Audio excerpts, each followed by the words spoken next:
With absolutely no issues, technical or otherwise, we have returned to Warhammer 40K Rogue Trader, The Last Scion, Episode 19, The Precipice, Part 1. I am a person who isn't in charge of this show because Grimdark James is in charge of this show. I don't even know why I'm here, really. James, why don't you take it away for the intros? You tell us who's introing first. Well, I mean, you say you're not in charge, but you added part 1 to my title. What's up with that, then? Well, I was reading the YouTube titler. Okay. So that's what I'm going to copy paste. I was about to say, when you see part 1 at the start of the episode, you're like, oh, some shit's going down in this episode. Battlestar Galactica, Season 1, Episode 22, Part 1. And I'm like, ah, yeah. It's going to be a two-parter. I always hated those, by the way. Same. What? Razor was awesome. No, the parted episodes. Yeah, like they were also great. Yeah, I think I told you, Dave, don't watch Warrior on Netflix because every single episode, the cliffhanger, including the final episode, is a cliffhanger for this into the second season. Why would you do that? That's like the ultimate dick move. Wait, what show was that? Warrior Nun. I know that the name sells it on its own for sure. So, but yeah. Was it like the certain final episode, or was it canceled before they could make another season? You know how Netflix is. They're only going to make 2 seasons.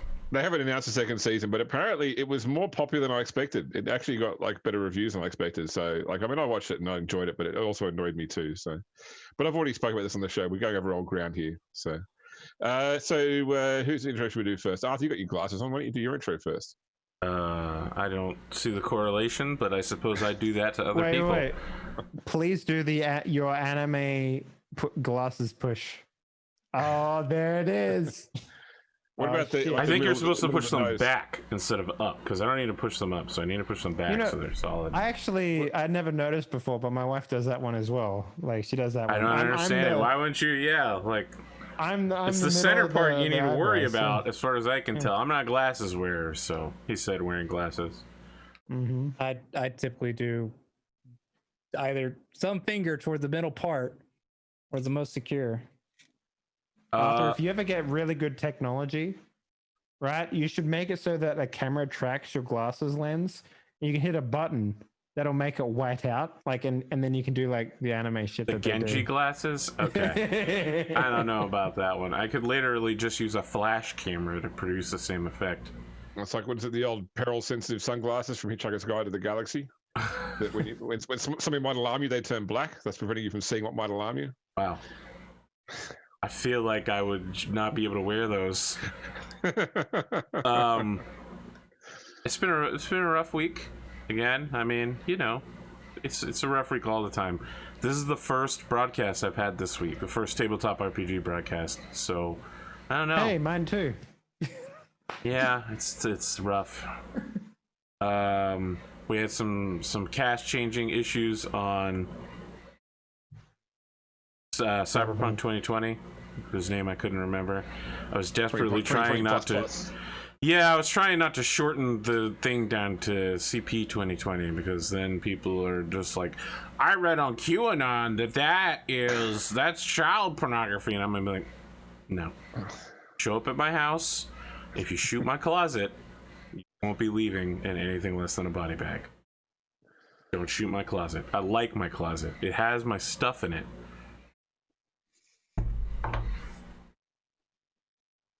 I don't know how I feel about people taking that from Cyberpunk. They take it real seriously. It's stupid. It's stupid. Call it CP. It's fine. I mean, Cyberpunk. Let's call it Cyberpunk 2020. We're taking it back. At least November 19th, we'll take it back, Arthur. November 19th? What do you think is happening on November 19th? Cyberpunk 2077 comes out. Yeah, okay. Sure. Cultural revolution, man. I believe that will be the launch date of Cyberpunk 2077 when it actually happens, and a pig flies past me at the same time. Okay? Haven't they delayed it like 4 times now? I'd I rather think them more delay than it. that. Yeah. Well, I'd- you know I'd what? rather them delay it, Release the but, yeah. tabletop RPG, cowards. There's no way you aren't done with that. Give us the No, Snyder I cut. haven't even started on it. That is for reals. He's done, as far as I know. Yeah. And that the reason they're not releasing is because it has implications in the storyline. Like you said, I'm gonna put Jesse Cox in my show because he is one of the DLC characters for 2077. He said he's a major DLC character. I hate that shit, by the way. I hate it so much. Listen, I don't that know is about the this stuff- whole influencer thing. They have like a bunch of different people doing it, but Jesse Cox, I think, is going to absolutely nail it. I don't know about anybody else. that's I just know fine. about him. He can nail it all he wants, but that shit will break my immersion so fucking hard. Like, Really, you don't think Keanu Reeves showing up as himself breaks your Dude, he's- immersion? he is an actor and he's not showing up as himself. He Jesse he Cox- looks exactly like him and acts exactly like him. That's because Keanu Reeves has one way he acts, and it's himself. Correct. Yeah, he's a method actor. He that's how he does it. You He know, submerged plays the same himself role. into the role of Keanu Reeves. All right, that's it. I don't know that I have anything else. to say. The only time he's different is when he's playing. Bill and Ted, whatever one he is in that. I'm blanking super hard on that. I'm pretty sure he's Ted Preston. Yeah. Yeah. He played. By the way, I don't know if you've seen a trailer for that, but man, he looks geriatric in that fucking movie. It's like he's finally aged. He's finally aged. Yeah, right. But then you watch like John Wick, and you're just like, man, he looks super young in that movie, and it's just like, yeah, I don't know. I think he did that because his co-actor Has aged a lot. has aged a lot. I like that is the only way that I think that they made they it physically look aged similar. him, just did makeup and stuff. Made him God. have gray hair or whatever, but like, goddamn, he looks geriatric in that fucking movie. Just the way he moves as well. Like, holy shit. I got to say that I read a news article recently. This is on the Cyberpunk thing, where the people making it, Ubisoft announced that Assassin's Creed Valhalla was being delayed, and the new date is a few days after the Cyberpunk 2077 launch. And the first comment on the page was someone had created an account called CDPR that said, "So you've chosen death then?" Yeah. I don't know why they do. No, the thing is, there is a reason why they do this, and it's the same reason why people release movies during the coronavirus, even though they technically could hold it back. It's because they know to a degree that it's going to fail. So if they can push another reason onto it, that isn't just the game is not polished enough, or it's not good enough, or it's not unique enough to sell a product. Because let's face it, anyone who's watched that fucking gameplay that they showed for that game is just like, yeah, that's exactly the same as the other game. Like 100%, they changed nothing.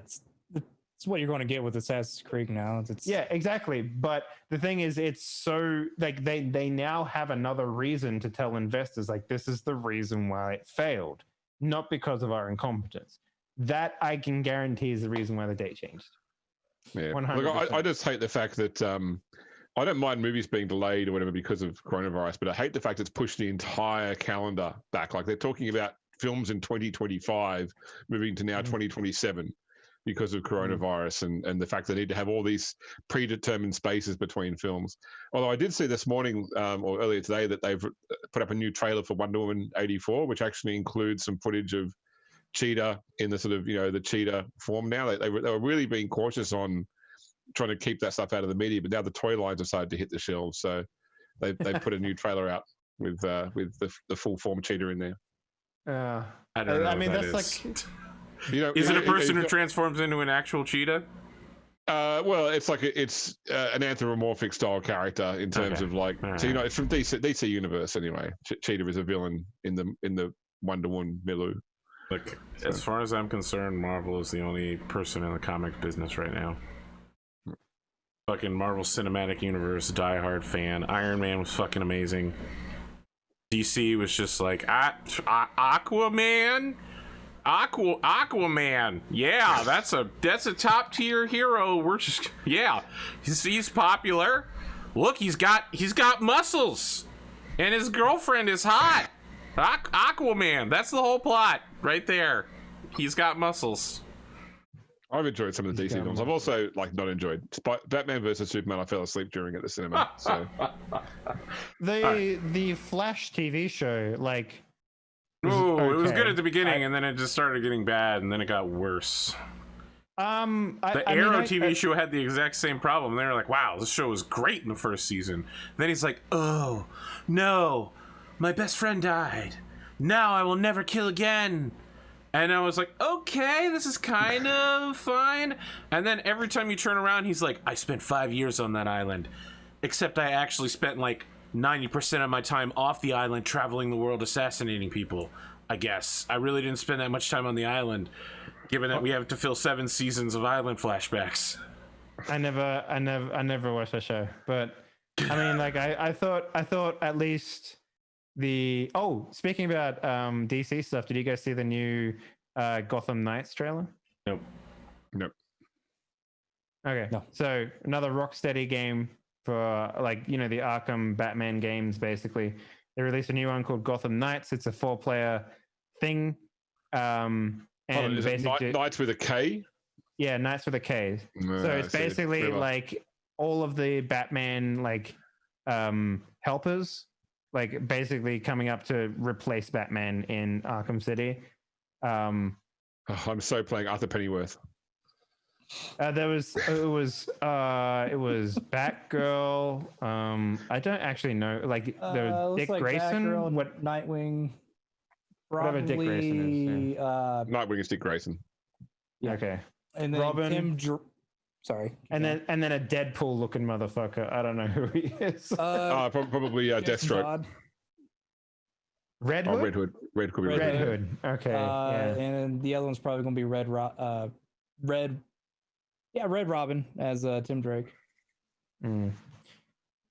Yeah, it looked okay. I mean, the games have always been pretty good as far as open world games go, but man, I'm fucking sick of open world games. Can I just say that as a video game player? I don't.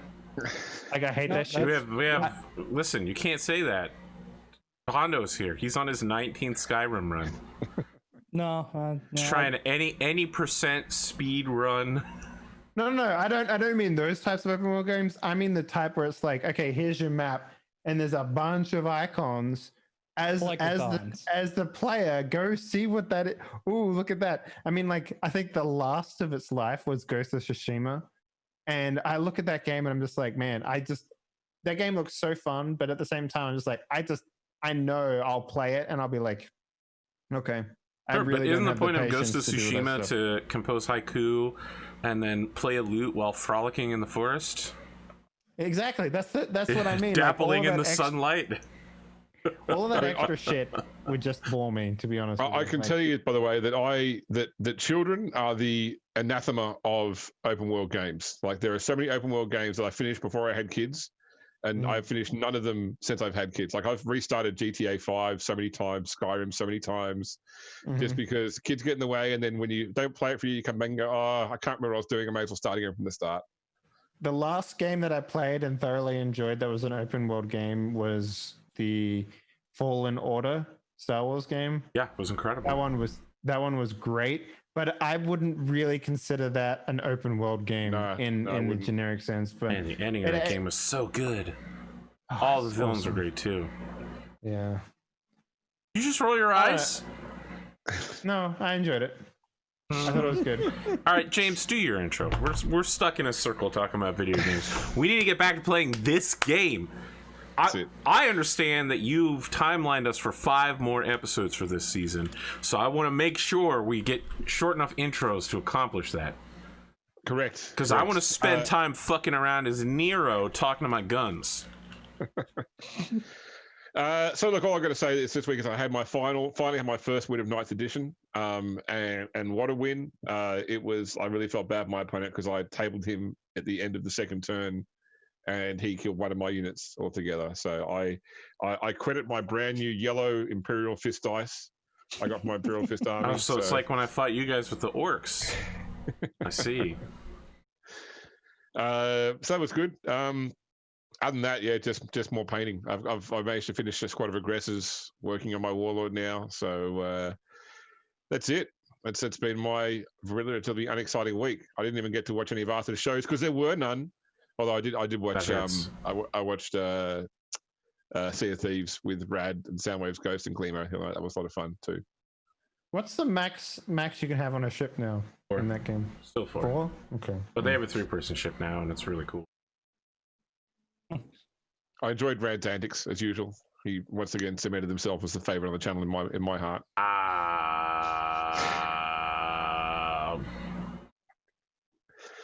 Okay. I'm still really mad about when I was carrying a gunpowder keg onto the ship, and then he shot me, blew up the keg, broke the mast, and set the ship on fire, and put 4 holes in it, and everyone else is running around screaming, "Arthur, what did you do?" And I'm like, fucking Rad, man. I didn't actually see that. I think I stepped away from the computer when that happened, but I heard about it afterwards at length. Yeah. So I don't know. It kind of sounds like you were holding the explosive, Arthur. And as soon as I walked on deck, he shot the explosive that was in my hands. I mean, is he in control of a bullet? Do your intro, Pondo. I haven't really done much. I've actually got Yu-Gi-Oh on PC and just been chilling with that for a little bit. I wanted to ask you about that shit. Like, it's Yu-Gi-Oh. Do they add new cards now, like modern cards? Like, yes. Does that still happen? Yes. What do they possibly add to Yu-Gi-Oh? Because Pokemon, it's like, yeah, they make new Pokemon games, they release new Pokemon cards. New cards. I mean, listen, Pondo is out here trying to assemble Exodia every single day. There are no weak cards in his deck. I hate you for knowing that reference so well. Yeah. Every single time. Yeah. No, they just add new cards of what it seems like on occasion. I haven't been keeping up with the game as a whole. I just play the video game on occasion. Okay. Because I mean, like it's a living card game, right? So it's a do they have like a standard rotation? Like how do they because there's a huge legacy, not as big as like Magic or whatever, but like I imagine there's fucking thousands of cards in the game now. Yeah, since like 1990 something or early 2000. I don't remember. Early 2000s, I would say. Hey, you know what? No, they don't. That's part of their issue is that they don't rotate cards like how Magic the Gathering does, or even I don't know if Pokemon does it either. But they have, from what I've seen, they just power creep their way. Launched in 1999 in Japan and 2002 in North America. You don't know about the secret Pokemon card? The one that they only made one edition of. Oh my god. Jinx. Oh.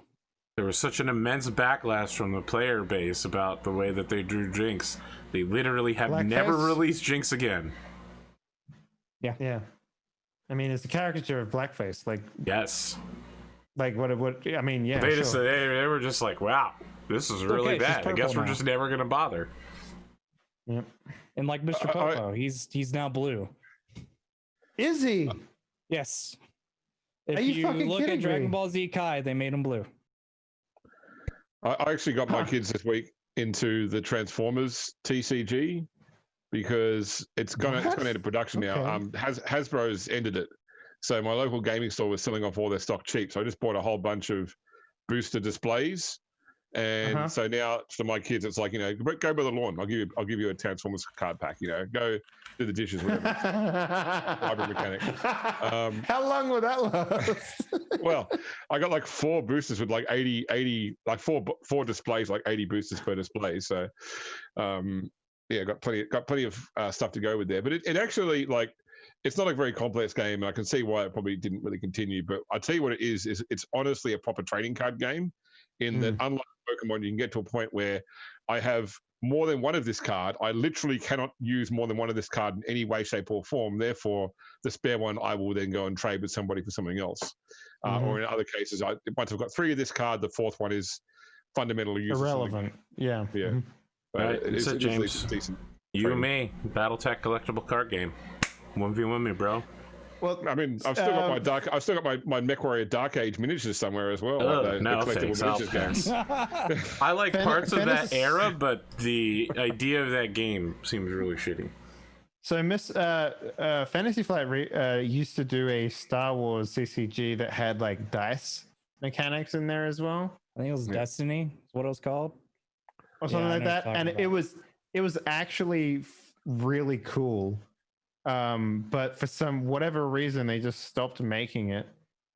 And then there was there's another CCG which is really good, but like you don't draft decks or whatever. They basically, you buy like a deck, and then whatever's in that pack, like the packs are like, you have to open it when you play it, and then whatever deck you get is the deck that you play with. Like it's a full deck.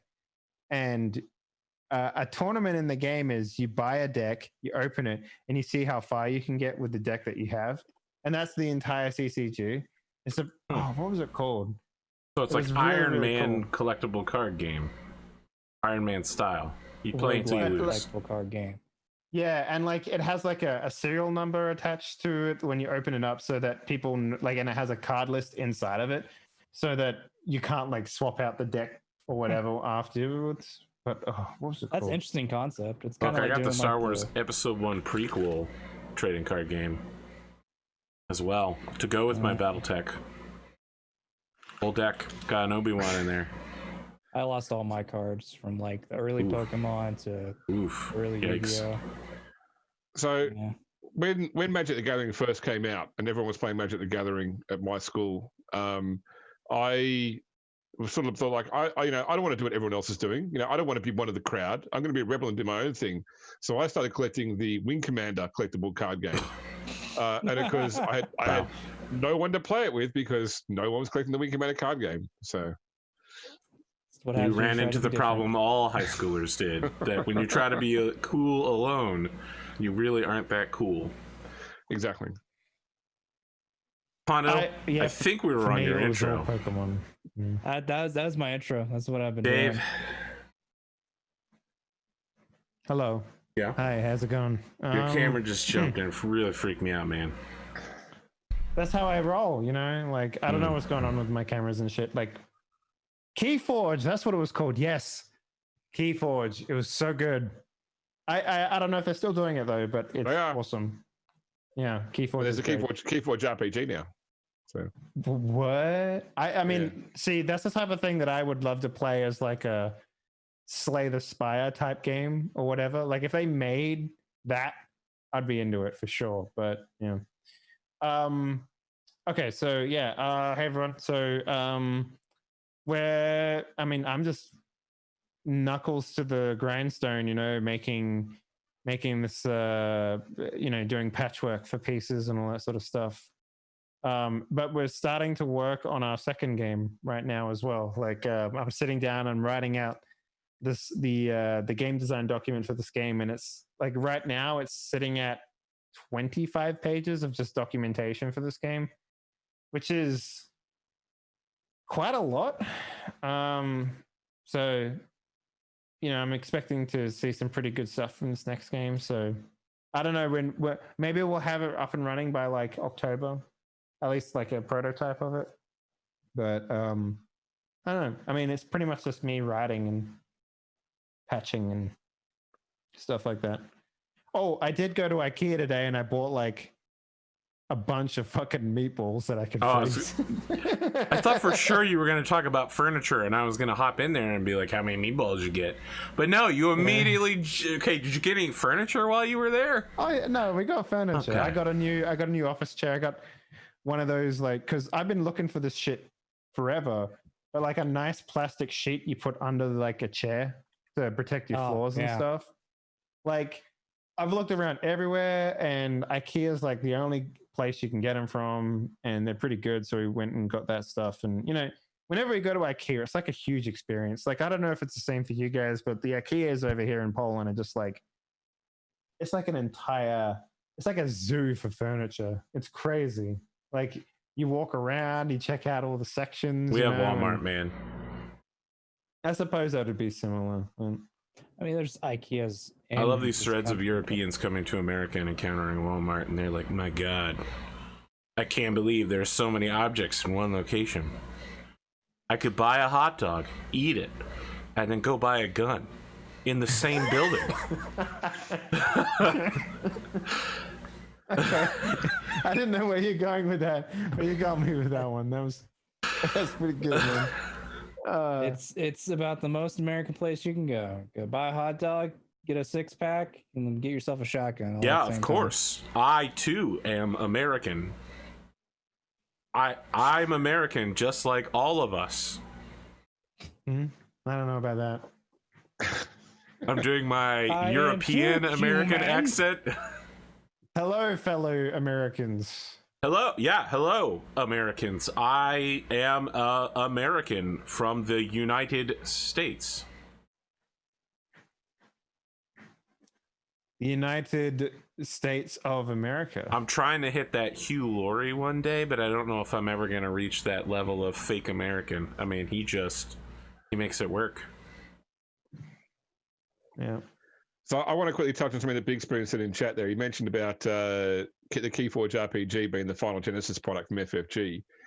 If you didn't know, the RPG design team from FFG, after they got very redundant, they have gone and formed a new company called Edge Studios, also in Minnesota. And I think so. Sam Stewart, who was the RPG producer for FFG, I believe, is the new director, and I think he's managed to pick up a lot of the guys from the RPG team at FFG, like I think Max Brooks and Tim Huckleberry, and they've got the license to keep doing Genesis RPG and its properties from FFG. I think including stuff like this. I think they have more plans for Star Wars as well. It'd be really nice to see those guys get the Warhammer license back, because they really, like obviously everything we're doing right now is Rogue Trader. They were the guys that really originally started it. And I mean, Sam, who's running it, he bleeds Warhammer. He's got Warhammer tattoos. He's always posting about his Warhammer games on Twitter. So, do you know what the studio address is called on internet? Is it what is it? Edge Studios? What's it called? Edge Studios, I believe. Yeah. There are so many Edge Studios, man. Like, that was a terrible name for them. Let's have a look. Edge Studios, Minnesota. Yeah, it's not as good as Instinct Personal Security. Hey, that's a good bodyguard company. Yeah, okay. I have to find. Edge Studio. Okay. Oh yeah, no one's ever. They should change it while they can. No one's ever gonna fucking find it. Like, you Google Edge Studio, you get voiceover talent, you get marketing, you get photography studios. Oh my god, it's viral. It's viral marketing, Dave. Give it the times. Yeah, I found it. Edge-studio.net. Yeah, you're about 2 minutes behind the chat.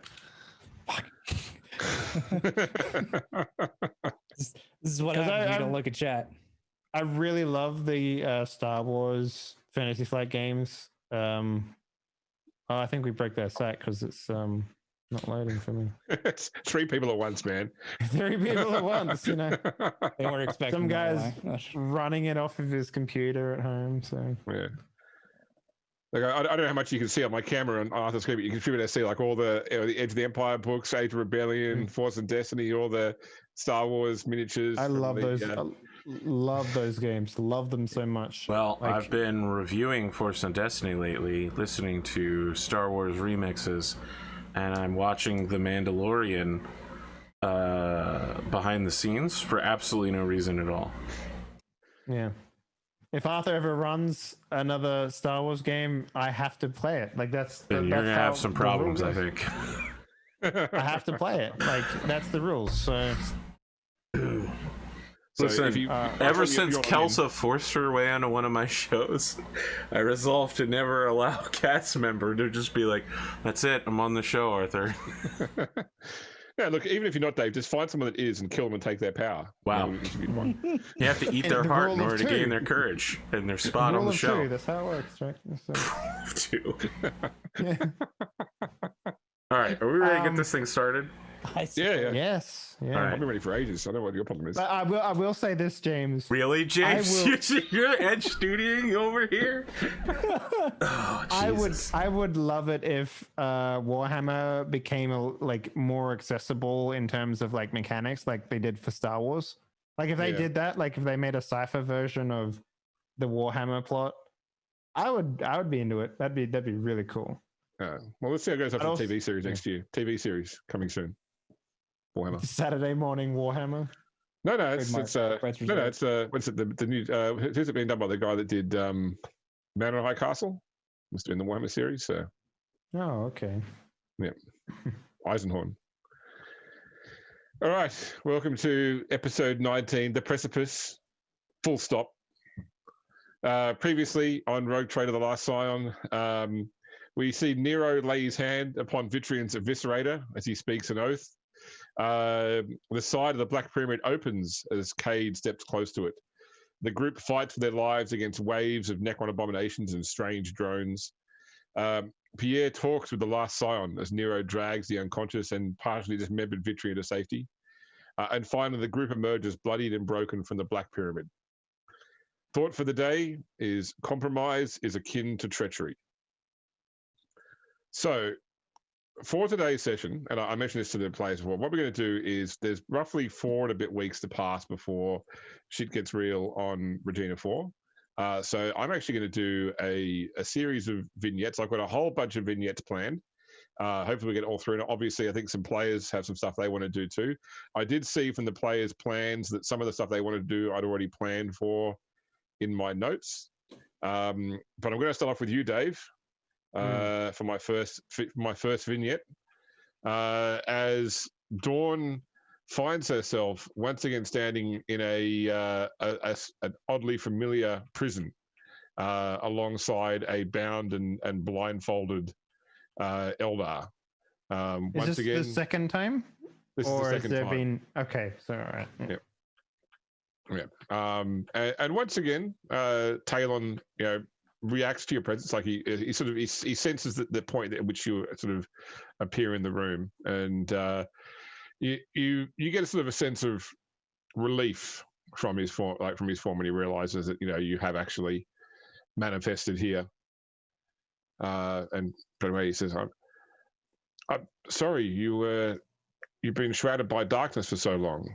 I worried that something bad had happened." Well, took me a while to find your light. I'm guided by the Emperor's hand. There's nothing bad that can happen to me unless it's of his plan.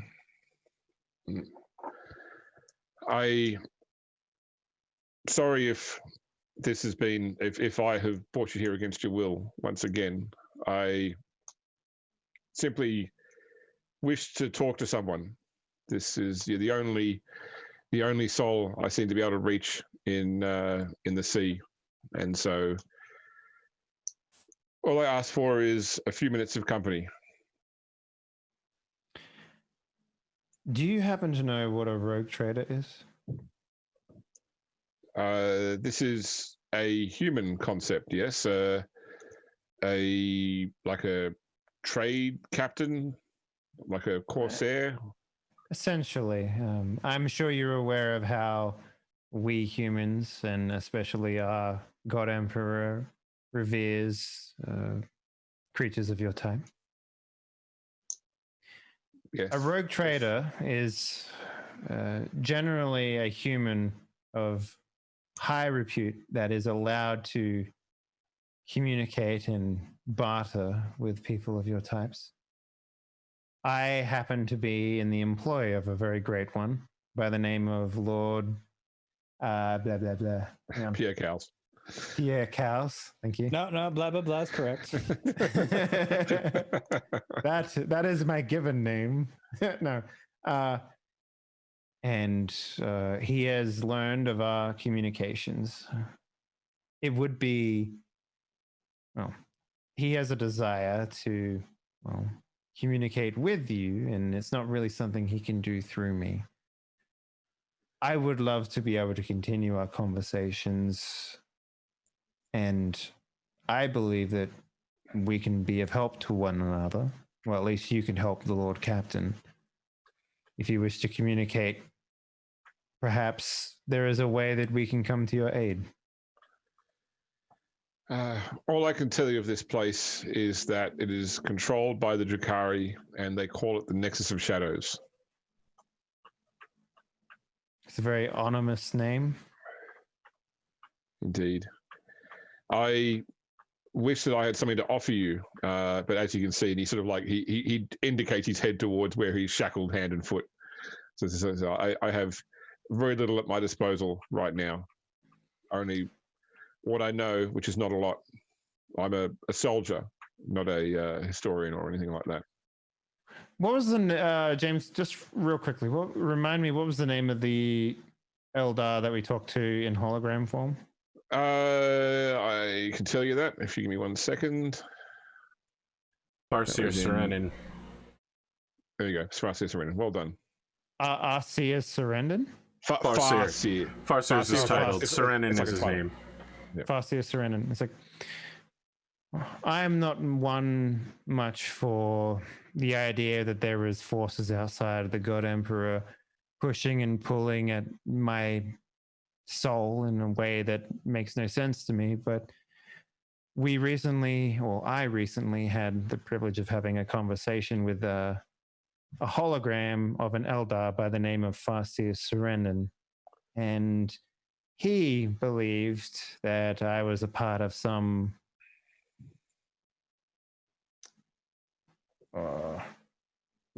what would be the correct term for what I'm trying to describe here, James? Like a legacy? Prophecy? Prophecy. I was a part of some prophecy to find you, bring you back. I'm not entirely sure. Does this ring any bells to you? I know Serenin.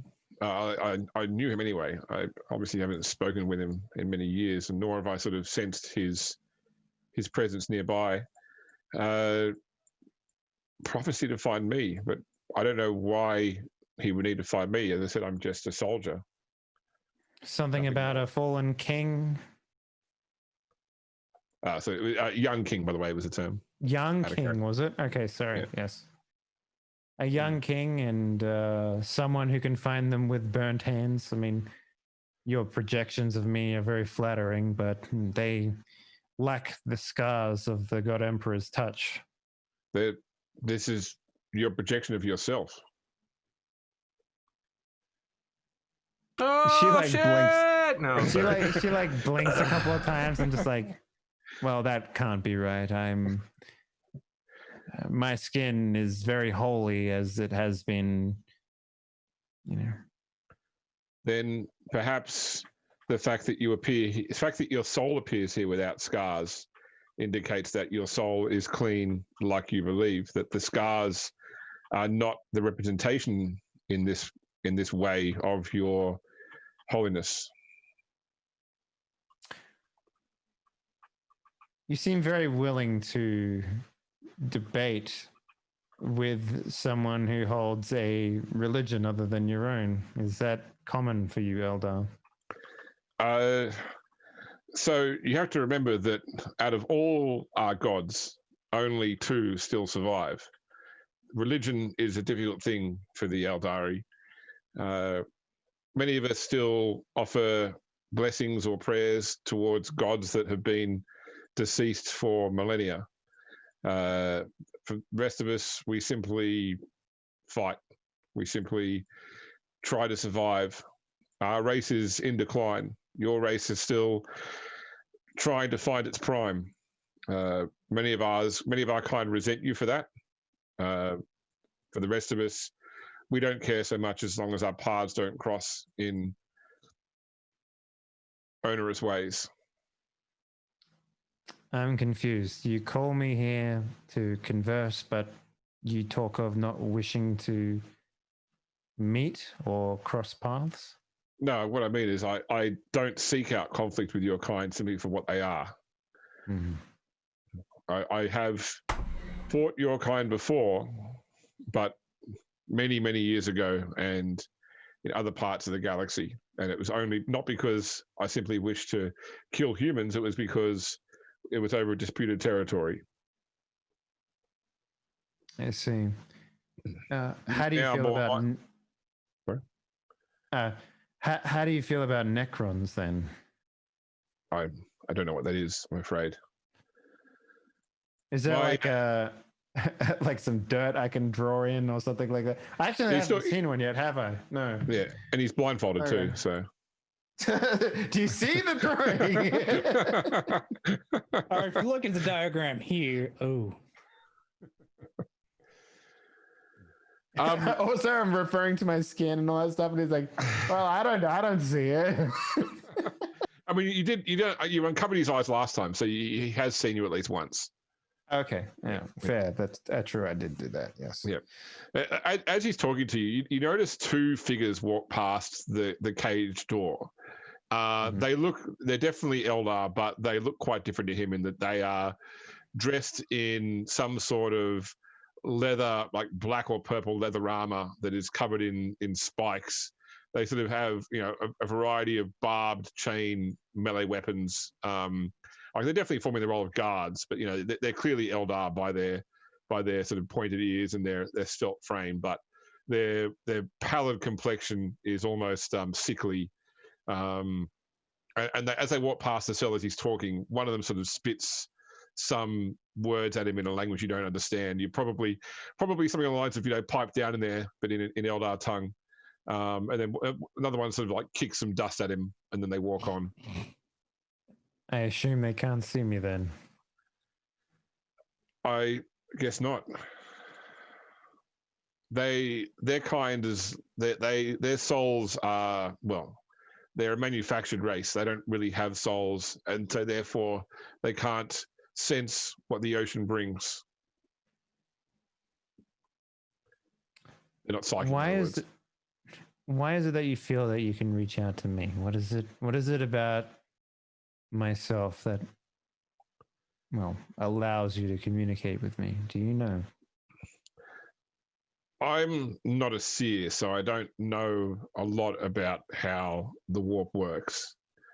But what I do know is that from the basic training that I've had and the time I spent on that path, is that I can reach into the ocean and try to find other bright souls that are physically close in space or in that realm. And yours is easiest to pick out. I mean, there are others I could try and communicate with, but I would never be able to guarantee I could find the same person again. Your beacon is unique from what I've seen. I could pick you each time if I had to. And so as far as company goes, a regular visitor is preferable to random strangers.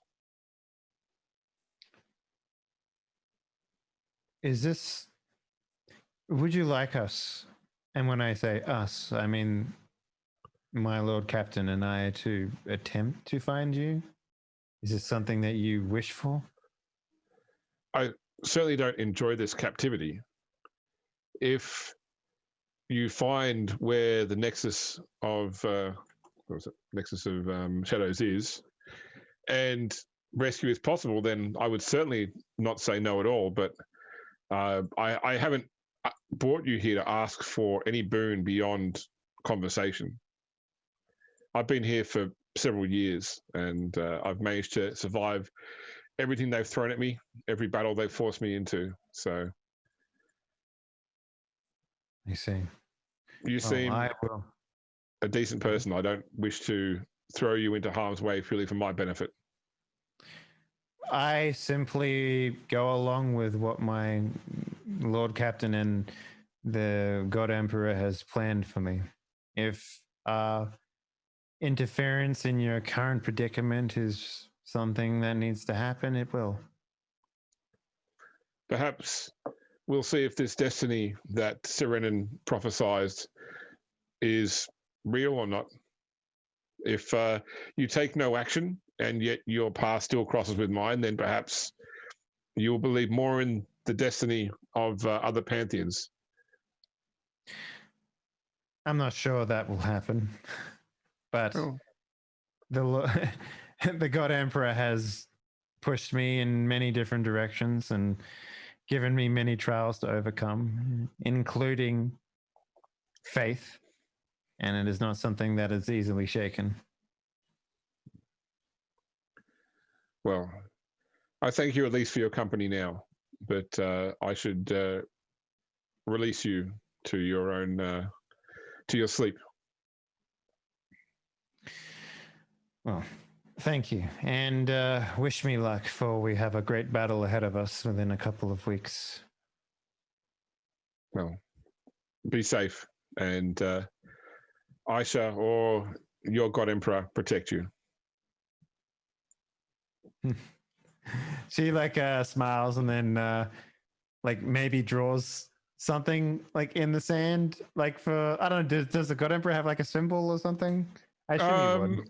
Well, the Aquila is really the symbol of the God Emperor. So sure, yeah, I will draw that in the sand. And wake up in my bed.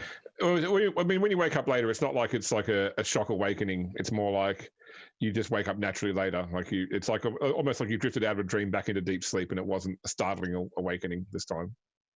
So I've got a pen and paper next to the bed now. Yep. That I can write down all this information in. The Lord Captain has asked for this stuff in the past, and I'm sure it'll be of use and just not some crazy dream that I'm having. So I'll write it all down. Sorry, AP, do we need to fix the camera, or are we good? Okay. Did you want to take that 21 in particular now, or leave it until the next time it comes up in conversation? I can take it to him now. Yeah. Okay. So we'll assume at this point in time you're aboard the ship for whatever reason. This is not on the planet's surface. So more Pierre, comfortable. at some point, Sister Dawn comes to you in the morning, wherever you may be. Is Pondo frozen again? Seems like he's very pensive. He's thinking about breakfast and eggs. Oh, he's invisible now. He's standing that still. Effect of the art of being completely still. So I can either go to a scene with Nero, or we could talk amongst ourselves while we wait to see whether Pondo's situation is going to improve. What do you reckon, Arthur? You're more adroit at this. Just jump into Nero, I guess, for the time being. We can always come back. So Neroing is always a top tier choice. Okay, no worries. So Nero. Yeah. We cut to a later scene on Landfall Colony, where you have been invited to the camp of Canoness Goneril. Oh shit! In response to your my missive, I believe. A missive. Yes. Yeah, missive. It's a good word for what he sent. It was very missive-ish. Yes. So she's basically operating out of a temporary, a prefab building which has been set up for their use and such. So it's sort of like a building that can be easily set up on stanchions and then pulled down quickly, but it's still covered in all manner of finery and loud hailing cherubs on the corners of the building. It looks like a miniature prefab plastic church that she's operating out of. When you enter, she's in the process of being armored. So effectively, she's standing at one end of the room, pretty much dressed in a black body glove, which two armory women are currently in the process of strapping her armor on over the top of. You can also see, I think you've probably seen her once before, at least the meeting. So normally you see her wearing an eye patch. The eye patch has been removed, and you can see beneath the eye patch, cyber she has.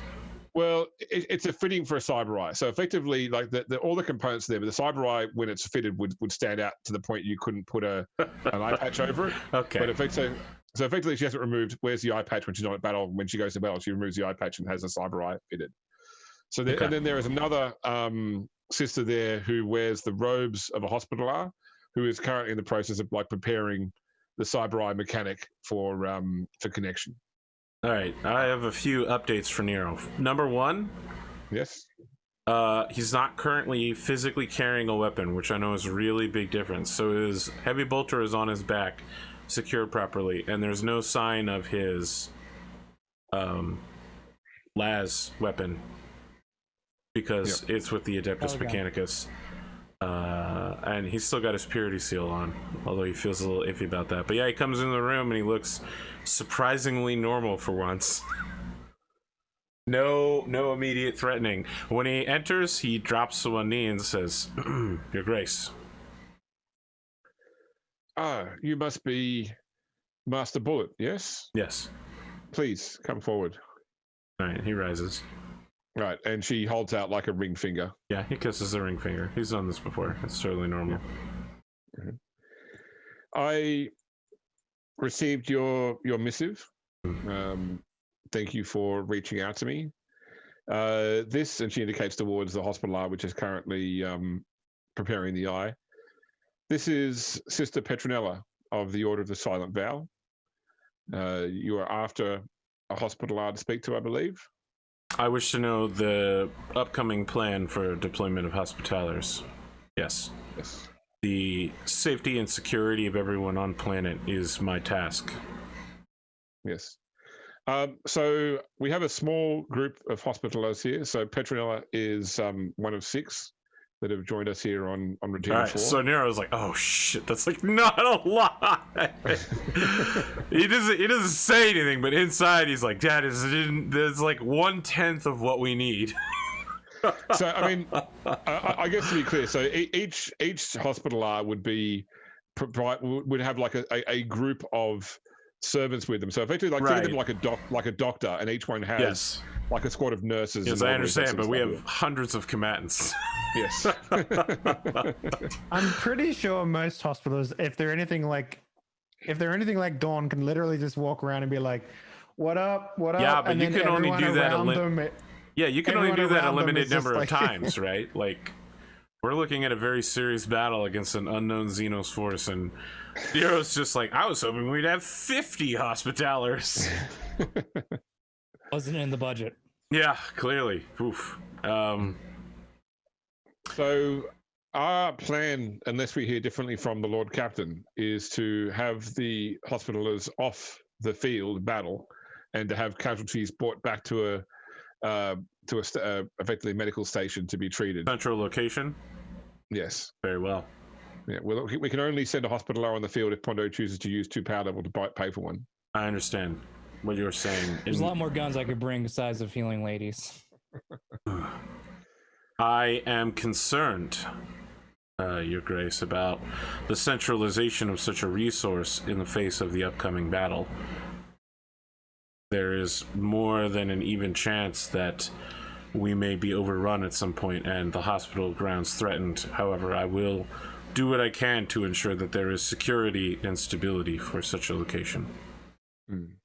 The Inquisitor led me to believe that when these aliens arrive, that they will be specifically interested in reaching the ship. So I wasn't led to believe that their initial plan would be to kill everything rather to reach the ship as fast as possible. So we felt that by having a central location away from the battle, at least there would be lower chance they would then attack that location. I understand. There is more than meets the eye for this battle. I see. And so what is your part in this then? You've been a key advisor to the Rogue Trader. I'm interested in what your role in this is. I hesitate to use this particular terminology.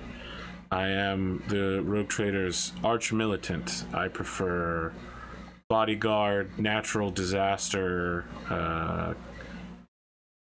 devastation incarnate. My job is to ensure that the Rogue Trader walks away from this battle victorious, and indeed walks away from all situations victorious over his enemies. I will be providing some measure of security input for him, but he is set on running the battle himself. However, I am still responsible for everyone here. And so I will ensure that everyone is trained and ready so that when the conductor steps up before the band, the song is played properly. Well, Sister Miriam has spoken very highly of your capability, Master That Nero, is Master Bullet. incredibly shocking. I must also speak highly of Miriam's capability. Yes, well, you said so. You said as much in the your letter, but I wish to do so in person to reinforce it.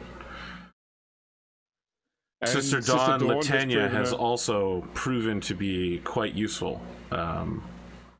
In terms of security, it is difficult to find someone who can keep myself alive and the rogue trader protected.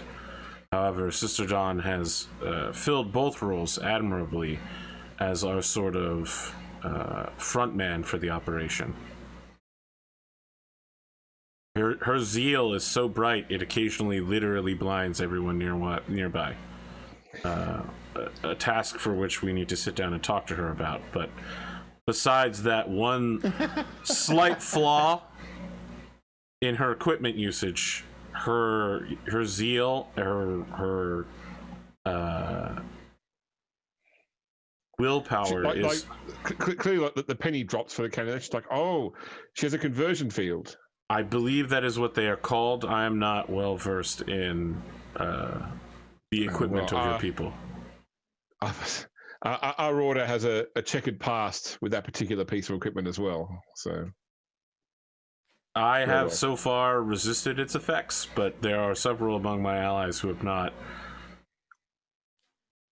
It is certainly unique. Yeah.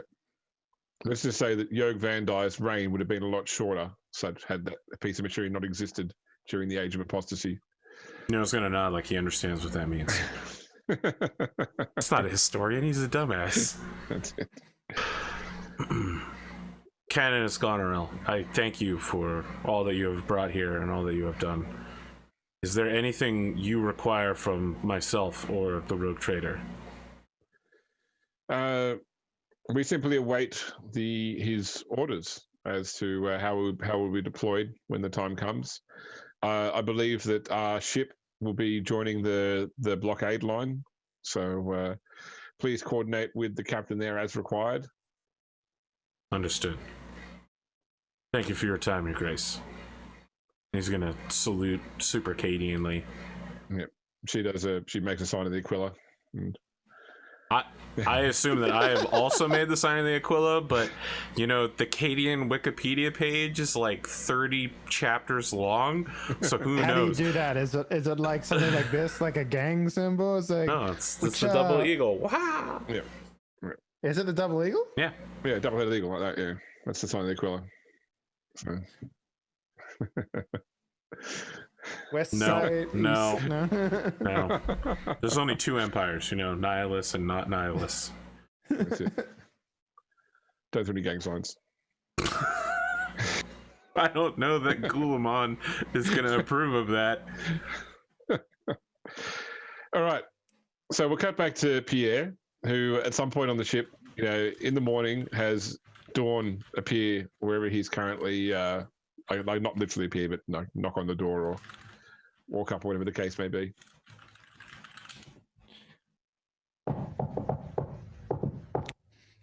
Yes, come in. Champagne role playing. So Dawn will enter. She's holding like a book, like a journal, and she's like, Lord Captain, I have interesting news. Oh, really? Yes, I was fortunate enough to have another visitation last night from a good friend over in the jail. Oh, sounds quite lovely. Well, I mean, lovely is not really the term I would use to describe such an event, but I figured as a person who has an understanding and a desire to interface with these creatures, I figured I would bring it to your attention. So I will explain everything just for the sake of not having to repeat everything again. So all the information about his whereabouts, about our conversations about faith and religion and all that sort of stuff, I'll pass on to you. And I'll finish with and he seems to want to be rescued, but at the same time, he seems very blasé about the whole affair. I'm not entirely sure what his goal is, but he seemed like the type to try and remain humble, which is a very strange trait for a man to have, but it is what it is. James, that typically an Eldar thing to try to be as I can imagine as zen as possible. I mean, part of their teaching is to try and eliminate emotion from their thinking, and also, I guess, being exceptionally long-lived. Even 4 years of captivity is only a small portion of someone's life. They live what, tens of thousands of years, or? No, they're not quite that long. I mean, so some of them can live that long, but generally speaking, they live probably a few thousand years. That's still. Yeah. Yeah, so 4 years is just a couple of days to them comparatively. Also, I guess the whole I'm just getting the most passive So I even want you to save me, Bucka. Yeah. Tsundere Eldar? Jesus. If you're in the area, just if you come anyway, then sure. I don't want to inconvenience you or anything, but it would be nice. But if I understand if you can't. My toenails grow back every couple of days, and they only rip them off once a week or so. So it's not so bad, I mean, after a while, you get used to the pain, but then they try to figure out something new. Even then, you still get used to it. Mm-hmm. They can only pierce my eyeball flesh a couple of times before they go inert, so it's fine. Don't worry about it.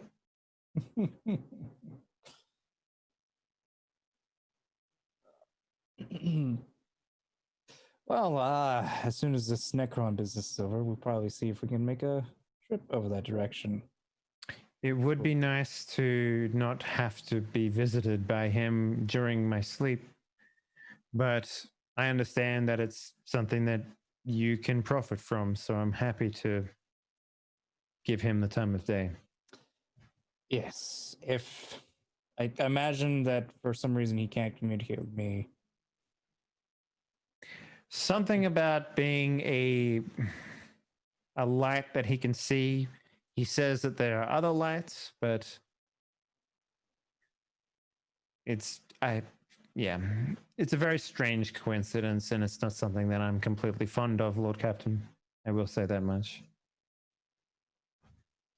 Also, well, I had a question for you, if you don't mind me asking. Proceed. Would it be appropriate for me to take on one of the nulls? Is that what you call it? Nulls? Yes. Nulls, yeah. Nulls, blanks. Mm-hmm. Would it be appropriate for me to take one of the blanks as a personal assistant? I don't see why that wouldn't be that would be a problem. In fact, we have one that Nero's been training himself. Nope, that's mine. You can't have him. I need Cade for a scene today. And second off, he jumps out of the fucking air vent, and he's just, Lord Captain, I finished polishing the brass inside of your air vents. Oh, lovely. I was checking for security threats. Didn't know those vents were that big. Killed all of the orc. What are they? Orc gremlins? Whatever the fuck they are. Archons. Gretchen. Yeah. Well, good work. I guess you'll have to find another one. Which there are thousands of them, so that won't be difficult. So the Vox suddenly chirps with that, boatswain's whistle call, and you hear the bosun's voice over the Vox. Lord Captain, to the screen printing hall, please. Lord Captain, to the screen printing hall. Oh, Jesus. We've run out of Heretic Red. We've run out of heretic red. Repeat, run out of heretic red. Damn it, they're using so much of that red. We can't print in anything unless we have some more of this color that doesn't seem to appear in any of Well, I guess I need to go to the printing hall. Can't imagine what the issue is right now, but sure. We're out of glossy paper, Lord Captain. What would you like to replace it with? We have some matte paper. Parchment paper, of course. Right. The manual says 80 GSM, but we can only find 95 GSM paper here. So. This hurts to listen to. Okay. So are you going to, Dawn, or are you off to your own reconnaissance? No, I'll come with him. Yeah. Okay. So you head on down there. Once you open the door into the chamber, so it's like a storage chamber which has been converted for the purposes. It has lined up machinery which is designed like effectively a printing line, so just like a long production line with rollers and other bits of machinery you probably can't determine the function of. There's a whole bunch of people standing around. So the people you can see here first off is Nokul Coral, your Master of Whispers. Spitzo Saigon, the bosun, is here. Aidan Langford, your Master of Arms, is in here as well. There is a young girl, probably you're guessing like late teens, in tech priest robes, and minimal cybernetic augmentation. So some, but she's definitely seems like a low-ranking tech priest. And all the staff in here seem to be basically standing around, not working. The production line has stopped right now. The machines aren't actually moving. And they also need to be standing around talking when you enter. Why is everybody not working? I just want to add a little small bit to the scene before it gets dramatic here. That one of the boxes that has currently made t-shirts in it, the top one is a t-shirt that has Pierre with the Emperor putting his hands on Pierre's shoulder, and it says the Lord Captain and you. Just want to make sure that's in there. Yeah, we want to make sure they were produced before the whole thing gets shut down. Don't worry, I'll get it reopened. Last orders. I can just intimidate someone into working here. All right. There is probably actually give me an awareness test at +10, both of you. That roll. I have a 50-50 chance at this. Let's go. 20. Can't contemplate it, so I'll just roll it. Oof. Okay, there you go. Oh, hey. So you both, I mean, like it's hard to tell with a ship normally, because the ship has all sorts, because effectively it's recycled air. So normally ships have a relatively stale smell about them, and this is lots of, you can pick up the machinery smell and the machine oil smell, but under that you pick up like a note of like burnt machinery. Like effectively, when something has been, like when a motor's been running against its clutch for too long, and you get that burnt clutch oil smell. So something is broken in here. You can tell straight away from the smell. So the group sort of sees you, and it's actually the Master of Whispers that approaches you first. Lord Captain, thank you for coming down here. We've had I don't want to call it a murder. Another incident that we wanted to appraise you of. A bit odd, something that we thought normally these things can be handled by the Master at Arms or the bosun or indeed the Master of Ordnance, but this one seems a bit odd, so we wanted to involve you. Did someone get thrown into the shirt printer? Not someone, a servitor. One of the staff members here pushed a servitor into the machine because the servitor is no longer operational, but neither is the machine. Well, Ivy here says it will be some time for repairs, achievable repairs, but some time nonetheless.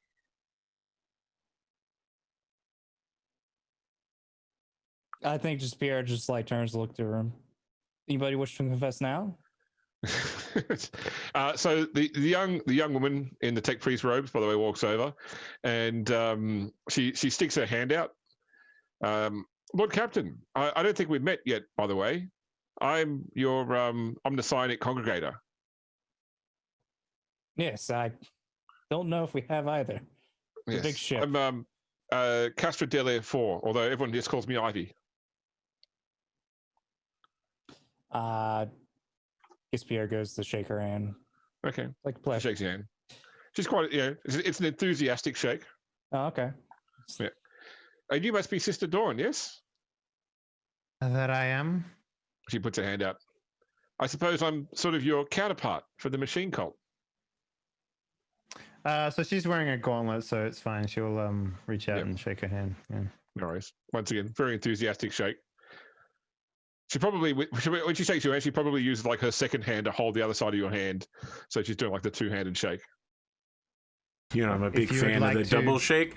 That always lets you know that the person is fucking evil as shit. Well, if you consider yourself a counterpart, perhaps at some point we can have a conversation to discuss these similarities that we share. That would be awesome. This feels weird for a tech priest. See, James heard that Melissa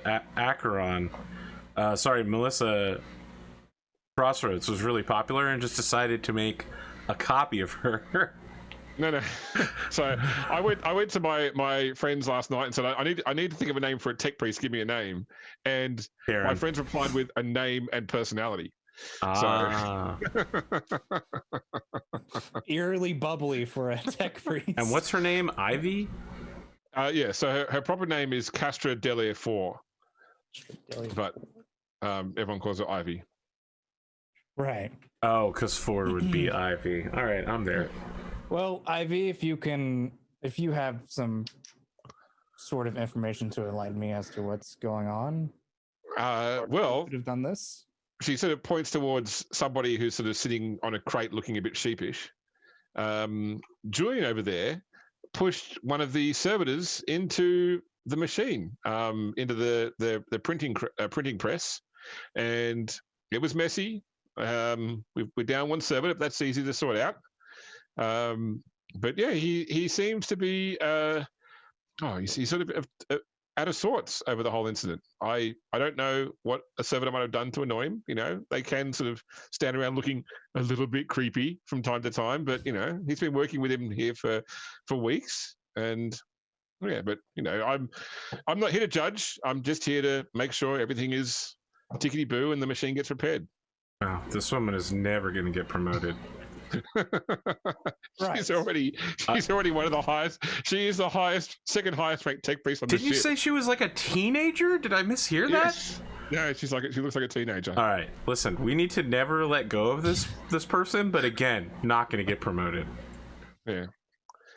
Normally the engines here prime handle this, but he's ashore right now, so I'm sort of, I've stepped up to the plate, so to speak, and have him come over. Pierre motions to the guy to sheepishly staring into his corner. Do we need to put down a top, Lord Captain? Not yet. Yeah, obviously Nero's not in the room. Or perhaps he could replace the servitor that we lost. I'll figure out which one's more appropriate. Oh shit! I'm not entirely sure how he will do that. I mean, he's a human being and not a. Servers she like are squints a little bit. It's just like, I think I understand. Maybe, I'm not sure. I kind of don't want to follow up in case what I'm thinking is actually what happens. But the technical term is crew reclamation. Oh, there's a term for it. Yes. This reminding me like one of the situations where you have like a spokesperson for this pretty much like a spokesperson for hell is like no. The correct term is testicle flagellation. That's what we like to call it here in Oh my god, she's the robot from The Good Place. Oh, she's That's the all I can devil imagine. robot She's from Janet. Futurama. God. No. We like to call it soul categorizing relocation. Oh. Yes, whichever the sort. Does this guy come over and just looks sheepish? Yeah. He sort of like wandered over. Now you notice as he's walking over that he appears to have wet himself as well. It's like a dog that knows he's been bad. You rub his face in it. Did you do this? Can I? And he sort of, yeah, he walks up and he's looking at the ground at your feet. May I ask as to why you pushed the servitor into the machine? It was talking to me. Speak up, please. You are addressing the Lord Captain. You need to remember this. It was talking to me. It was threatening me. And you sort of see behind him, like Ivy's just like shaking her head. What did the servitor say? It said it was going to kill me, and it was going to kill my family. I've got a son and a daughter on the ship here, and my wife works in food preparation.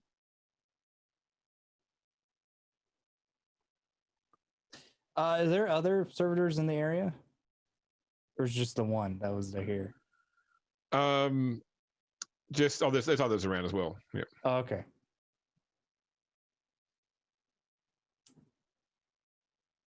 Is the servitor still stuck in the printing press? Oh yeah. No, it's there's a mess. Like, I mean, remember the servers still have biological components. They still have a circulatory system, so it's like it's bloody and messy. Gotcha. And but that being said, like the preserved chemicals in its body smell less than the damaged machinery, which is still like smoking a bit from where it's. You know, there are no safety cutoffs in Imperial technology. It just keeps pounding until it breaks. Gotcha. See what you can pull off all the servitors in here, including the one that you can maybe salvage in the printing press, as I figure out how to make up for the 2 profit factor I lost here. All right. Ivy says to you, can I talk to you aside, Lord Captain? Sure. So I was doing some investigating myself before you arrived, and that man's name is Julian Perry. Okay, Julian Perry. So that's 6 letters in the first name, 5 letters in the surname. Okay, so calculating that out, his destiny number is 11. That makes him highly likely to be secretive. What? You He says this like out loud. It's like what? Do you need me, Lord Captain? Are you okay? Can you come over here and listen to this nonsense that I'm hearing? So Dawn will walk over and it's just like, please repeat, Ivy, what you just said. I was just saying, I've looked at his name and I've looked at my numerology information, and so the total compound value of his name is 38, but his destiny number is 11. That makes him highly sensitive, spiritual, and secretive.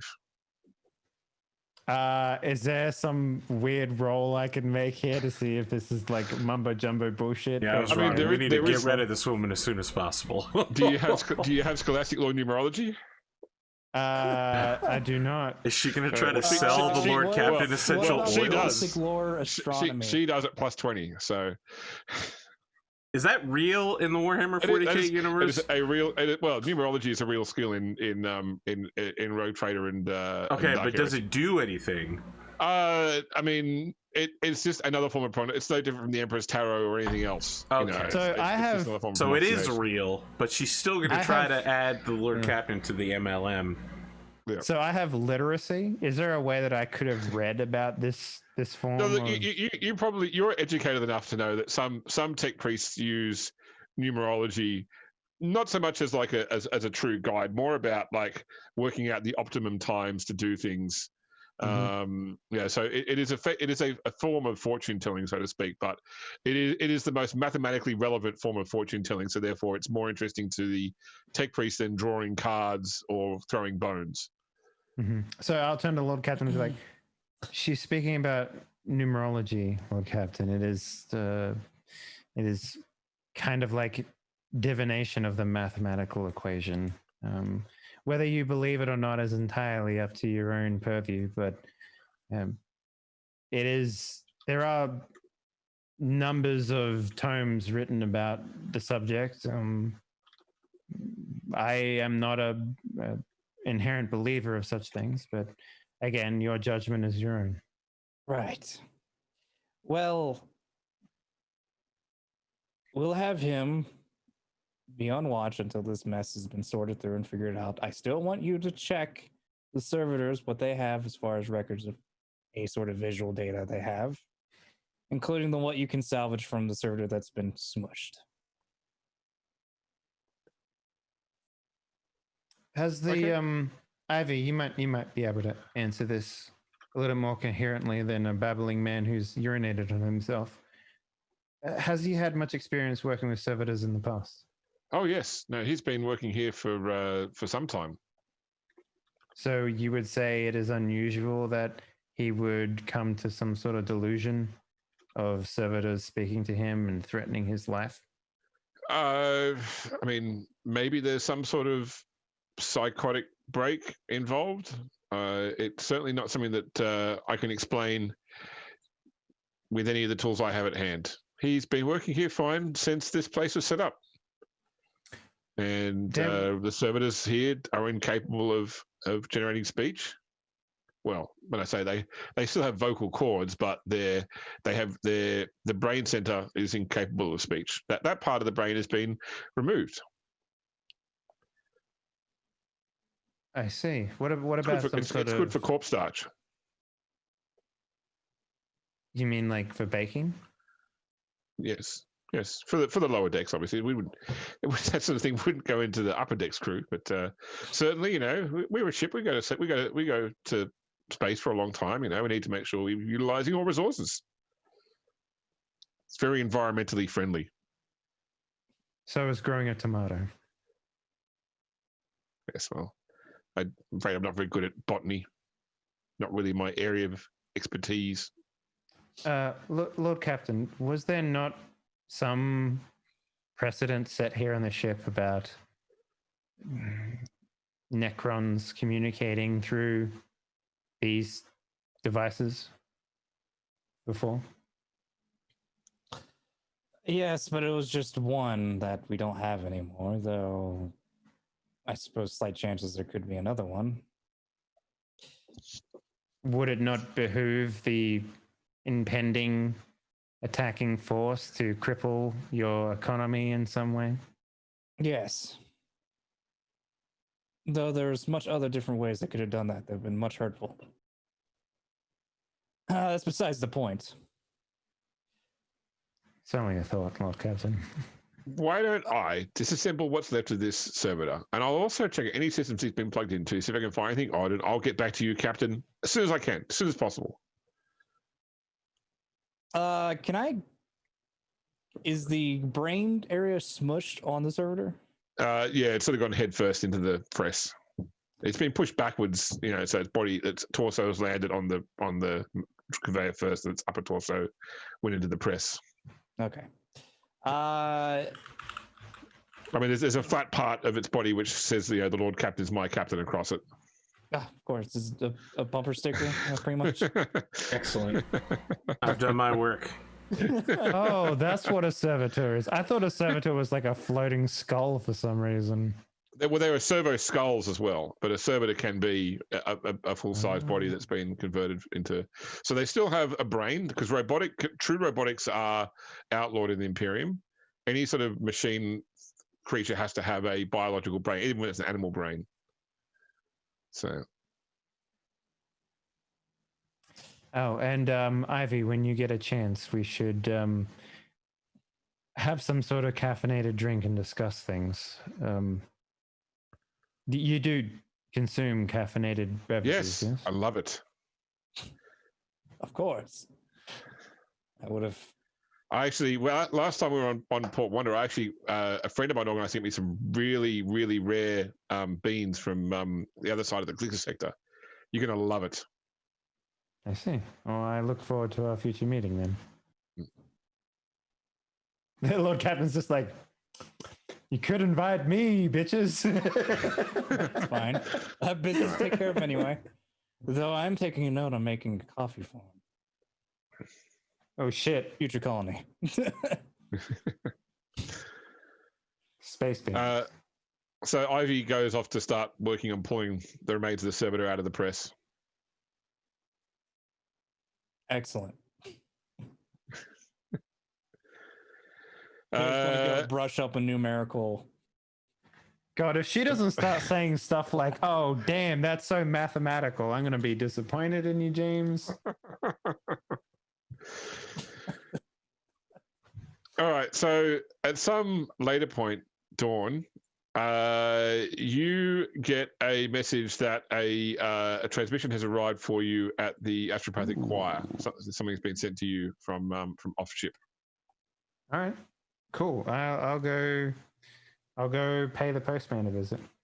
Okay. All right. So the choir itself, I'm not sure how much you remember, David. So basically, like the way that communication works in 40K is that a bunch of psychers are effectively chained into this hall in the ship that then unite their minds to receive or send psychic transmissions as such. And then there's usually a couple of experienced psychers who are not actually, chained or anything that sort of lead them. And they do burn out quite quickly, the regular ones, or the imprisoned ones, and so they get replaced from time to time. But anytime you go into the hall of the the astropaths, it's always a very eerie experience because this is a place where psychic power is used constantly. There's always a dull hum in the air, and it's always a few degrees colder than the chamber you've just come from. I think I have a lot of things about resisting psychic stuff. Yeah, I have resistance to it. Yeah, so I mean, it means that it can't affect you as much. You probably still sense that it's, there is a vague aura of wrongness about this room, like a shiver, almost. Yeah, that's right. Yeah. Okay. Yeah.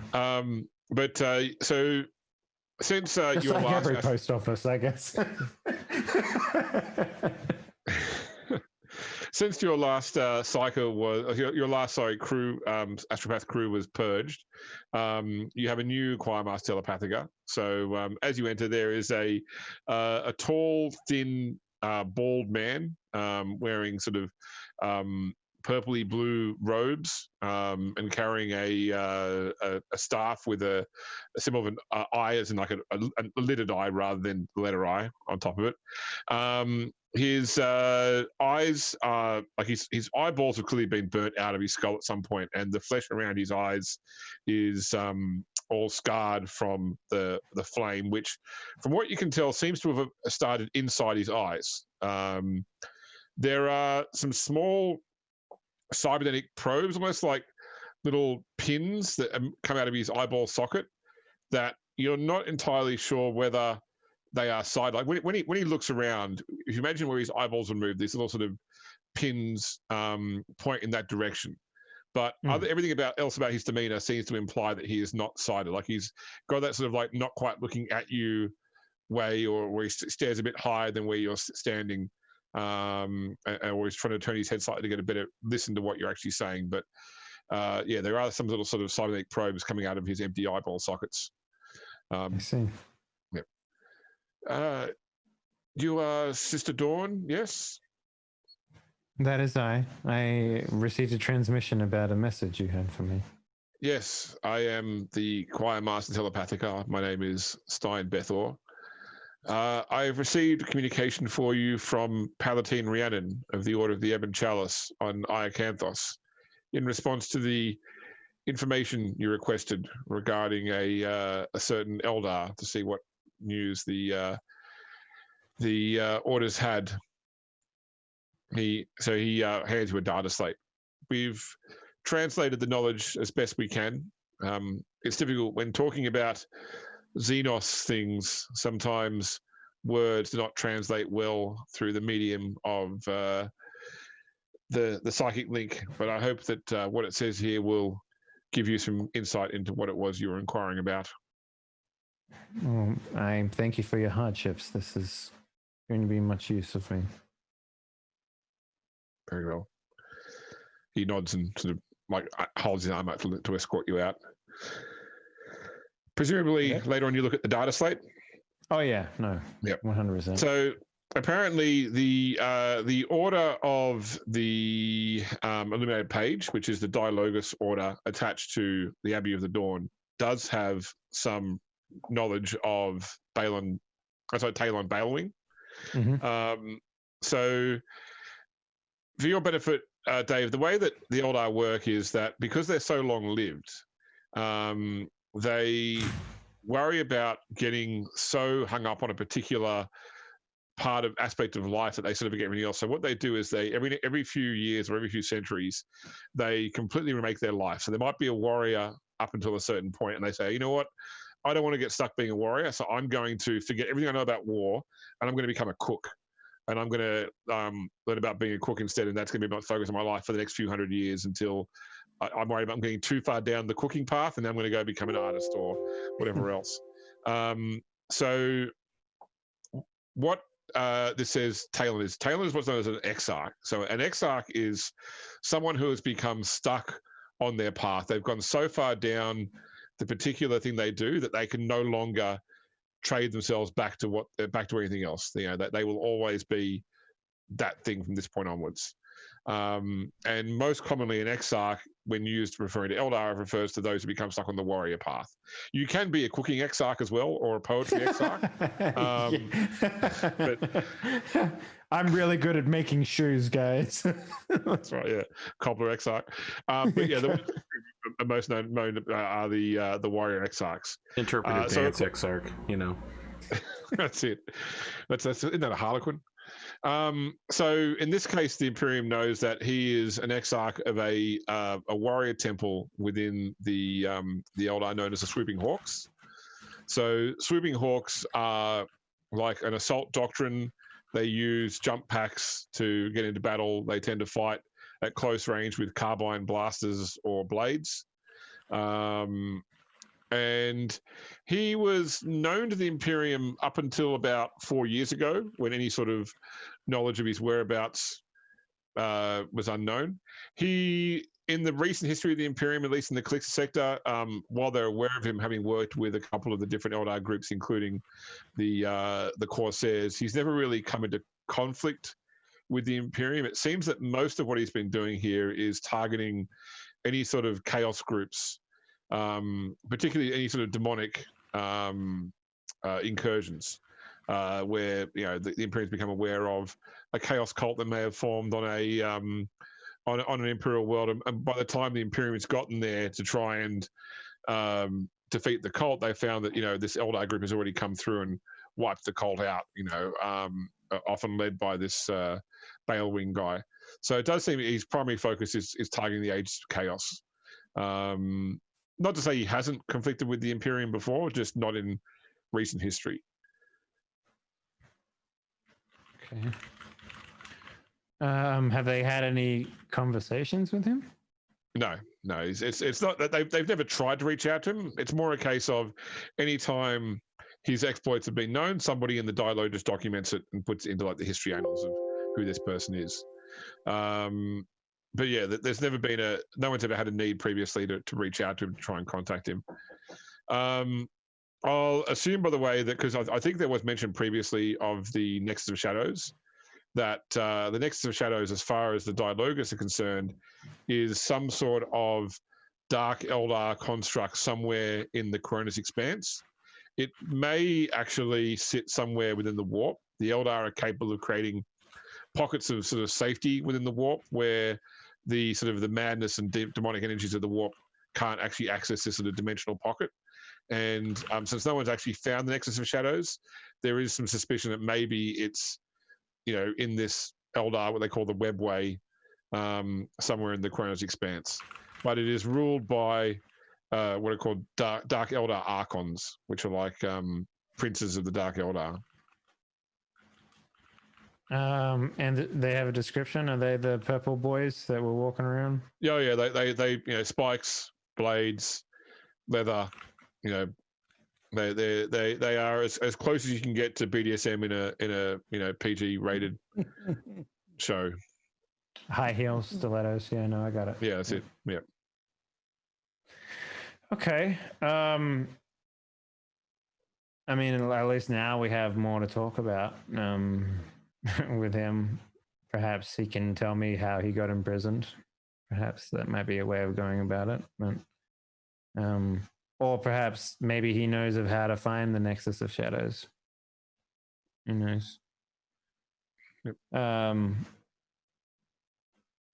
So, next time I see the Lord Captain, I'll inform him about all this information and stuff like that, so he can make an informed decision on whether or not he wishes to chase this down or, go after more printing press opportunities in the future, whichever one floats his boat more.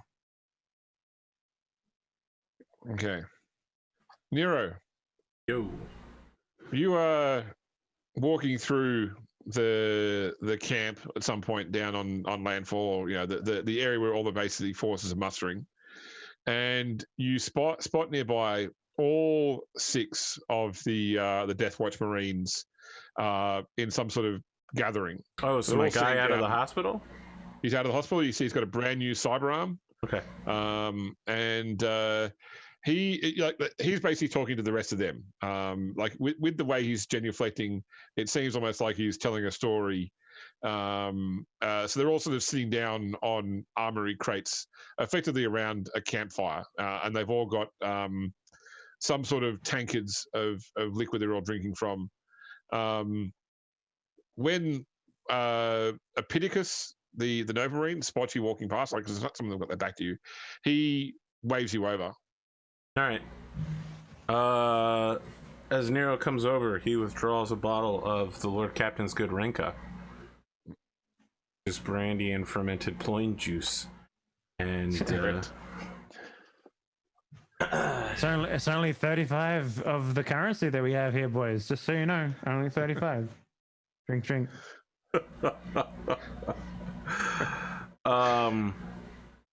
He approaches and says, "My lords, this time cycle finds you well." Nero, please sit down. And they sort of separate, and like someone pulls over another crate and puts it in. Nero sits on it. I assume he looks like a child next to them, though. Yes.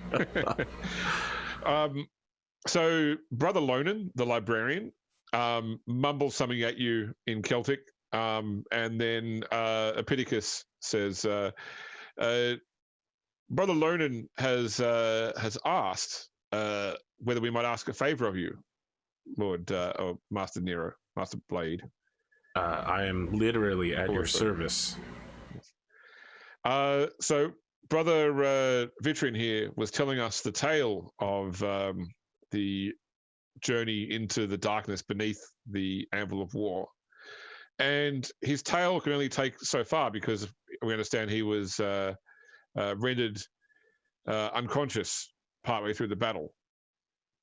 So we all want to hear the tale, and we want to know what happened after Vitrian fell, in your own words. Which time?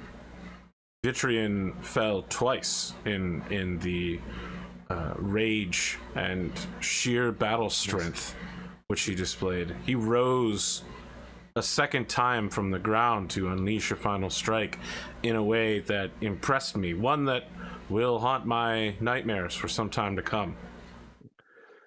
Vitrian pipes in here. After I threw the grenade, Nero, I told them up until that point. I didn't even see what damage it did. The damage was good, my lord. I apologize, Space Marines, but there is some part of this tale which I have been asked not to share by the Inquisitor. So Lonan sort of said something again, and Epidicus translate. He said, "We're interested in the story, I understand. Not the information. So tell us as you would tell a story." After Vitrian fell, the rest of us moved into even greater killing maneuvering. Sister Dawn Leteinia moved forward, blade flaming, refractor flashing as she dodged hit after hit, occasionally blinding everyone in the local area except for me, ripping apart our enemies. Many who did not die to her strikes fell to flame as they were set afire. I myself was beset by a continuous charging, which I attempted to maneuver out of as my allies Cassius Shrane, Inquisitor of the Ordo Xenos, and the Lord Captain himself both fired upon my enemies to clear, my barrel length. I'm sure you all know what it's like trying to fight in melee range with a heavy weapon. None of us are Ultramarines here, am I right? there's a Marine who's a successor of an Ultramarine. Yeah, we'll see. And someone punched one of the guys punches Epictetus in the shoulder as they're all laughing. Often, every time I fired my heavy bolter, I would take 2, perhaps even 3 of the enemy with me, continuously maneuvering out of their range, spending not even a moment to aim, which is unusual for me. I like aiming. I want to make sure that when I fire, everything that I'm shooting goes to the correct area. And then after the blades stopped moving and the bullets stopped firing, I dragged Vitrian across the floor. It took a really long time because even though I asked everyone to help me, literally no one helped me. And I think you can tell he was a larger man than me, and it was really tough. And then I had to go back for his arm, it weighed a lot less than he did. And I'm filled with sorrow, Vitrian, that the arm could not be reattached, but I made sure to bring it back, as well as the 6 suits of Space Marine armor that were in the foyer. This is as far as my story may go, but at that point, overwhelmed by a display of force that caused the Inquisitor and the Lord Captain to question our continued advancement. For that, Vitrian, and he slaps his purity seal, I ask your judgment about my purity seal. The second part of our oath, I think I may have failed to uphold. There were enemies of the Emperor and the Imperium that were left behind that I was not able to slay. I was tasked to retreat, and I agreed with those orders. There were a whole lot. We estimate that there could be 750,000 enemies beneath our feet. The final part of your oath was to do honor to your ship, your captain, and the God, and the Emperor of Mankind. Yep, God Emperor. Yes, I agree. Well, he says I know Mankind. he says Emperor, and I say God Emperor. Yeah. You followed the orders of your captain. Sometimes, when an oath is long, it can be hard to honor all parts of it. But I think that you honored the intent of the words that you spoke upon my blade. I appreciate your judgment. London holds up his tankard and his Schlornschi, and they all hold up their tankards as well. And yeah, I just hold up the bottle. Yeah. So yeah, a few, they're careful. Like some still clap your bottle with their tankards. They're careful not to just smash it. I understand. Like, yeah. It's I wouldn't be handing them any eggs to hold on to anytime soon. You know what I mean? Yeah, that's it. Yeah. And Epictetus says, "You've impressed us once again, Master Bullet. Not only did you were you instrumental in ending the treachery of Annias, but you have saved Vitrian's life. The Death Watch owes you doubly for your efforts." They owe me nothing. I do what I do in service to the Imperium, and in ending the threat of Annias, I am filled only with sorrow. I assume that before his treachery, he was a good man. Well, Even a moment of heresy can undo a lifetime of service. Truth. Yes. We will return to training soon for the upcoming battle. We would like you to join us. I would be most honored. I don't know if I can keep up with your training. My understanding is you have multiple hearts and nervous systems and livers, but I will do what I can. You mistake my intent here, Master Bullet. We have tactics, team-based maneuvers, elements of strategies that we wish to share so that you'll understand when we fight together on the field of battle what our plan is instinctively and how to respond accordingly. Excellent. I could use some more tactical flexibility. I've been thinking about the Catachan jungle fighters recently and how I might be more like them. Not that there's anything wrong with Cadians, you know. I feel like I really just epitomize maximum Cadianness.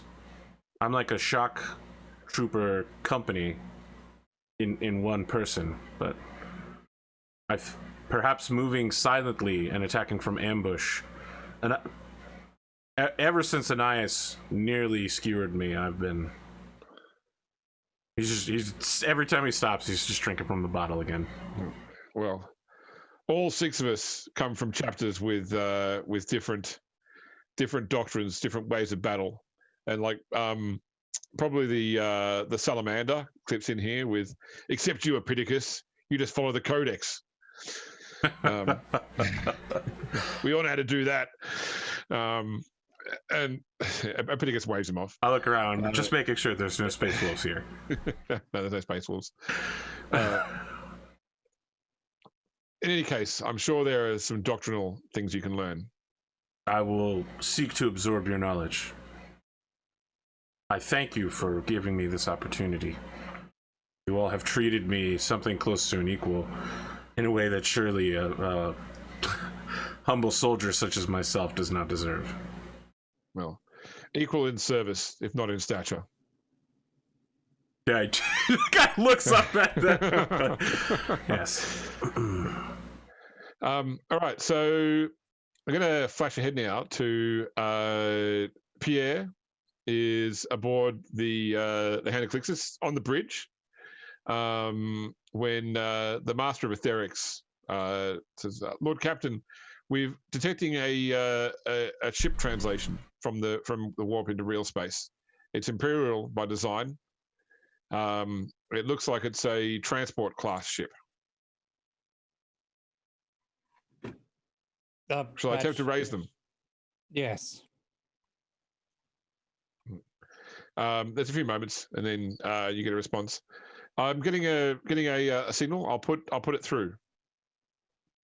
So on the display screen, an older gentleman appears, sort of grey-haired, wearing a naval coat, but not Imperial Navy. So it's like a naval greatcoat, but it looks more like a privateer navalman rather than a member of the Imperial Navy.